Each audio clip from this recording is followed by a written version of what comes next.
नमस्कार, आप देख रहे हैं डॉक्टर साहिब आपके साथ मैं हूं स्कंदिश। आज के इस एपिसोड में हम बात करेंगे फंगल इन्फेक्शन के बारे में। हम देख रहे हैं अभी मानसून की शुरुआत हो चुकी है और मानसून में अक्सर ऐसा देखा जाता है कि बहुत लोगों की ये शिकायत रहती है कि उन्हें फंगल इन्फेक्शन हो रहा है बार-बार। आज हम इसी बारे में तमाम चीज़ों पे बात करेंगे और ये जानेंगे कि रिकरेंट फंगल इन्फेक्शन किन कारणों की वजह से होता है, क्या सावधानी बरतनी है, क्या प्रिकॉशन लेना है।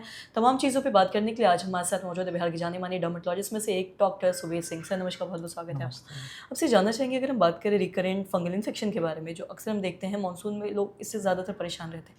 इसका कारण क्या है? कैसे इससे बचाव किया जाता है? इस बारे में थोड़ा बताएँ। राइट। नमस्कार, मैं डॉक्टर सुवेश सिंह। देखिए, फंगल इन्फेक्शन मानसून में काफ़ी कॉमन होता है और इसका मेन कारण जो होती है, जो रिकरेंस हम लोग जो केसेस देख रहे हैं कि किताबों में पहले लिखा था कि 2 हफ्ते तक इसका इलाज होता है। बट आज ये इतना रिकरेंट हो गया है कि हम लोग को सोचने पे मजबूर हो रहा है कि क्या दवा सही से काम नहीं कर रहा है या कुछ और प्रॉब्लम है। तो इसका सबसे मेन का प्रॉब्लम जो है, लोग आम तौर पे दवा जो चलाते हैं वो इरेगुलर चलाते हैं, कभी जैसे ठीक हो जाता है छोड़ देते हैं। ये सबसे एक बड़ा कारण हम लोग को देखने को मिलता है। दूसरा चीज़ जो होता है, जो टॉपिकल ट्यूब ये लोग लगाते हैं वो आम तौर पे कॉम्बिनेशन ट्यूब होती है।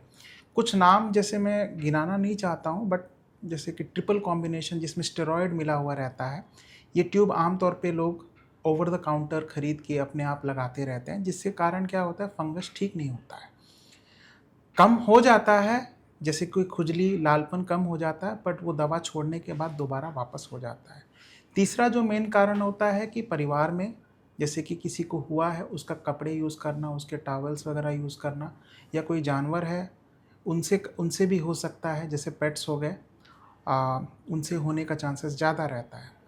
राइट। तो इसीलिए सभी का इलाज करना ज़रूरी है, रेदर देन अपने बचाव या अपने ट्रीटमेंट के ऊपर इसमें फोकस नहीं करके परिवार का भी जितने लोगों को है उनका भी इलाज करना ज़रूरी होता है।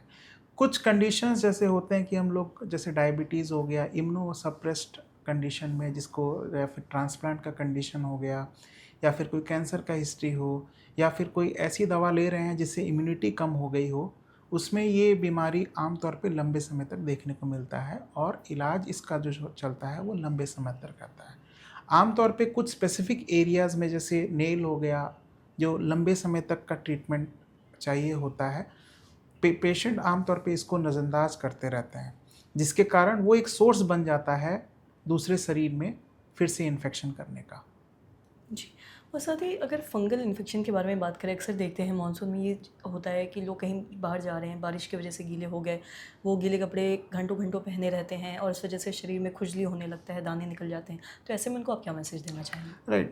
देखिए, बिल्कुल ये सही चीज़ें हैं कि कपड़े इस टाइम सूखते नहीं है, ह्यूमिड क्लाइमेट होता है, ये एक बहुत बड़ा कारण होता है कि बारिश मौसम में या फिर पसीने वाले जैसे कड़ी धूप हो गई, उसमें ये बीमारी काफ़ी कॉमन होता है। तो इन सब चीज़ों से बचना है।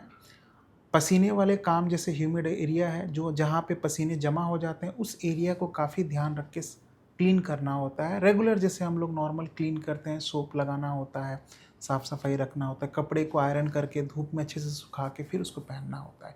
ये सब चीज़ें फॉलो करना आवश्यक होता है इस बीमारी को, अगर रिकरेंस से बचना है तो। जी, बहुत-बहुत शुक्रिया तमाम जानकारी देने के लिए। तो आशा करते हैं देशों को आप ये समझ पाए होंगे कि फंगल इन्फेक्शन होने का बार-बार कारण क्या है, कैसे इससे बचाव कर सकते हैं और ख़ासकर मानसून के बारे में अगर हम बात करें, तो मानसून में किस तरीके से प्रिकॉशन लेना है। तो आशा करते हैं तमाम जानकारी आपके लाभदायक रही हो। तो आज की इस वीडियो में इतना ही। वीडियो देखने के लिए आपका धन्यवाद।